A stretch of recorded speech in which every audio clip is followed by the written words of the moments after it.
Describing motion में हम position कर चुके, ठीक है। नेक्स्ट टॉपिक है चेंज इन पोजीशन।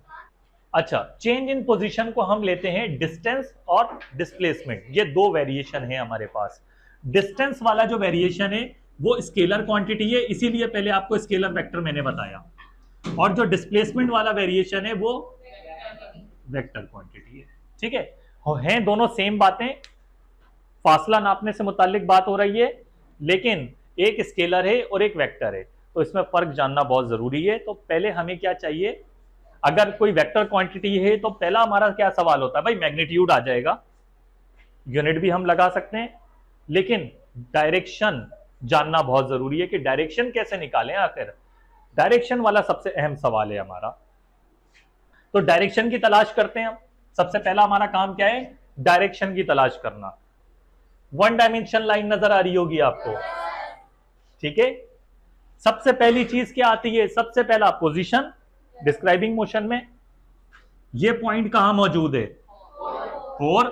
कैसे लिखते हैं, एक्स एक्सिस से, तो लेबल दिया हुआ है मैंने एक्स एक्सिस। आमतौर पे आप यहां भी लिख देंगे पॉजिटिव एक्स एक्सिस, ऐसे भी करते हैं, वो नेगेटिव एक्स एक्सिस है क्योंकि नेगेटिव में वहां नंबर है। कैसे लिखते हैं, पैरेंथेसिस के अंदर 4। दूसरा पॉइंट मैंने यहां डाल दिया, क्या पोजीशन है इसकी, 7।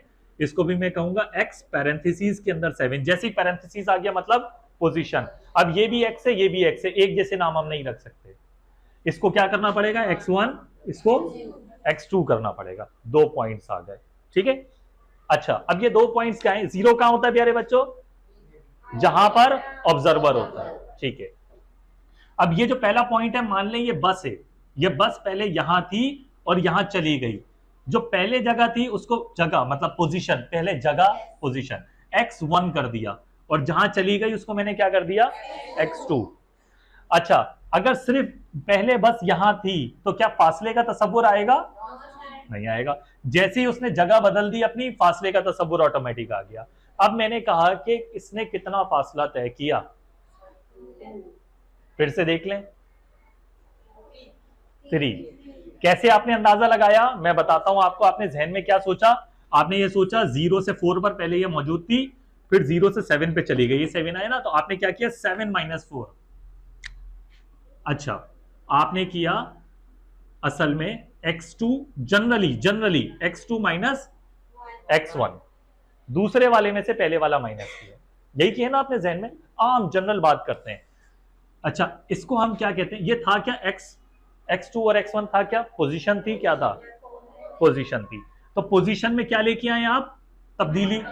कितनी बदली पोजीशन, जरा बात समझे जरा, पोजीशन कितनी बदली भाई, 4 से 7 पे चली गई ना, तो कितनी बदली, 3 बदली, 3 बदली ना, तो ऐसे ही निकाल लेना, x2 - x1 change in position. तो मैं इसको लिख सकता हूं चेंज इन पोजीशन। जरा याद करें, अभी थोड़ी देर पहले बताया था चेंज इन पोजीशन क्या होता है, डिस्टेंस। तो बेटा ये 3 क्या आया है इसका, डिस्टेंस। बस ये जब भी तो मैं कह रहा था चेंज इन पोजीशन डिस्टेंस होता है, ठीक है। तो सब आपकी बुक में मौजूद है, बस पढ़ने का फर्क है। इसका मतलब यह है कि इस फॉर्मूले को मैं जनरलाइज करके लिख देता हूं, डिस्टेंस बराबर होता है फाइनल पोजीशन, नाम दे देता हूं ना, ये फाइनल है और ये इनिशियल है, final position minus initial position. अभी जरा सब्र रखना है, इतना काम काफी नहीं है। पहला क्या था, पोजीशन, उसके बाद पोजीशन से हमने निकाला है डिस्टेंस, पोजीशन से डिस्टेंस निकाला है। जब पोजीशन बदली तो डिस्टेंस का तस्वुर आ गया। ज्योमेट्रिकली ऑब्जेक्ट को हम पॉइंट से डिफाइन कर रहे हैं और ये अलजबरा है, ठीक है। डिस्टेंस को ज्योमेट्रिकली कैसे रिप्रेजेंट करते हैं हम, लाइन कनेक्ट कर देते हैं दोनों के साथ, ये बता रहा है डिस्टेंस, ये ज्योमेट्री, ये लाइन बता रही है कि ये डिस्टेंस है। और कैसे निकालते हैं, x2 - x1, और डिस्टेंस को आमतौर पर हम रिप्रेजेंट करते हैं s से। तो s बराबर आ जाएगा किसके, 7 - 4, 3 के, ठीक है। यहां तक मामला क्लियर है, ओके। अब क्या होता है देखें, नेक्स्ट आप ये देखें कि खुद से फिजिक्स डिजाइन कर रहे हैं अपने हाथों से, ऑटोमेटिक प्रॉब्लम सामने आएंगी, आप उसके हल निकालते चले जाएंगे, ठीक है। मैंने कहा बस यहां मौजूद है पहले, तो इसको मैं नाम दूंगा x1, कितनी है 7, तो पैरेंथेसिस के अंदर 7। ओके, बस यहां आ गई तो ये अब x2 हो जाएगा, ये क्या आ जाएगा 3, और ये डिस्टेंस आ जाएगा। प्यारे बच्चों, फॉर्मूला क्या है, final position minus initial position. जरा फाइनल माइनस इनिशियल करें, यहां पे फाइनल क्या है इस एग्जांपल में 3, और माइनस इनिशियल पोजीशन, इनिशियल क्या है, और 3 माइनस 7 क्या होता है, माइनस का 4। ठीक है, ऊपर क्या आया था, अच्छा यहां 3 तक पहुंचा दिया मैंने, ओके, माइनस का 4 आया है। ठीक है, अच्छा अब मुझे ये बताएं कि यहां पे ये आ गया माइनस का 4, डिस्टेंस कभी माइनस में होता है, फासला कभी माइनस में होता है, बात जरा समझे जरा। प्यारे बच्चों, मैं यहां था, यहां से सदर गया तो आपने कहा कि 3 किलोमीटर फासला। अब मैं सदर में हूं, मैं सदर से वापस आ गया तो आपने कहा, आप ये कहेंगे क्या -3 किलोमीटर, भाई अब भी आप कहेंगे 3 किलोमीटर। चाहे आप यहां से सदर जाएं या सदर से वापस आए, फासला हमेशा आप खुद क्या रखना चाहते हैं, पॉजिटिव, नेगेटिव तो नहीं रखना चाहते ना, तो आप पॉजिटिव रखना चाहते हैं। किसकी रिक्वायरमेंट है, हमारी, तो हम अपने हिसाब से मैथमेटिक्स डिजाइन करते हैं, हमारी रिक्वायरमेंट है तो हम अपने हिसाब से मैथमेटिक्स डिजाइन करेंगे। तो मैं चाहता हूं, अच्छा क्या यहां पे पॉसिबिलिटी नहीं है, इम्कान नहीं है कि आंसर माइनस में आ सके, इम्कान है ना, यहां प्लस में आया था या माइनस में आ गया, इम्कान है। अब इस इम्कान को मुझे खत्म करना है क्योंकि मैं माइनस में आंसर नहीं चाहता। जब मैं नहीं चाहता तो इसके लिए मैंने मैथमेटिक्स में एक क्वांटिटी इजाद की, उसको हम कहते हैं एब्सोल्यूट। ठीक है, एब्सोल्यूट का मतलब क्या होता है कि आप उसके आगे ये निशान लगा देते हैं, 2 वर्टिकल बार। ये वर्टिकल बार ये बताते हैं कि देयर इज अ चांस, यहां पर चांस है कि क्वांटिटी नेगेटिव में आ सकती है, लेकिन जब भी नेगेटिव में आएगी तो आप एब्सोल्यूट को इस्तेमाल करेंगे और नेगेटिव को ऑटोमेटिक प्लस करके लिख देंगे। इसमें कुछ खास नहीं है, यह आपने खुद इजाद किया है, बस एब्सोल्यूट ये बता रहे हैं कि भाई यहां पे इम्कान है कि नेगेटिव में क्वांटिटी आए, लेकिन उस क्वांटिटी को आपने नेगेटिव में नहीं लेना, आप उसको पॉजिटिव में कर देंगे, नेगेटिव खत्म कर देंगे।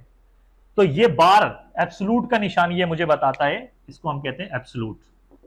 एब्सोल्यूट वैल्यू लेनी है, पॉजिटिव वैल्यू लेनी है आपने, माइनस आएगा तो माइनस खत्म कर देना है, प्लस होगा तो प्लस छोड़ दें, माइनस आएगा तो माइनस खत्म कर दें। बात समझ आती है?